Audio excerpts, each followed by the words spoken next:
Agar haydovchilar avtobus yo'lagidan yuradigan bo'lishsa, endilikda 375 ming so'm jarima to'lashlari mumkin va bu hali hammasi degani emas.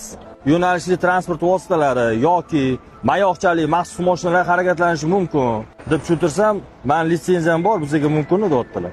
Taksi litsenziya biz yerda eshitdikki, yursang bo'ladi. Biz hozir tirbandlik hisobiga kirdik. Nima endi biz kira olmaymizmi endi? Haydovchiga nisbatan 128-moddasi bo'yicha ma'muriy bayonnoma rasmiylashtiriladi. Masalan, men bilmasam, siz meni tutib olib shtrafga yuboraverasiz. Tamom, shunaqa bo'ladimi endi? Har kun olib kitob o'qimaymiz bu endi. Akajon, bilmaslik javobgarlikdan ozod etilmaydi. O'zbekiston Respublikasi Ma'muriy javobgarlik to'g'risidagi kodeksining 128-prim 7 moddasiga o'zgartirish kiritildi.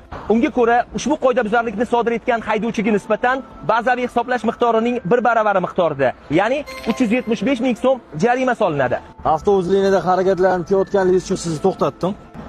Vaqtga Mumkinmas? endi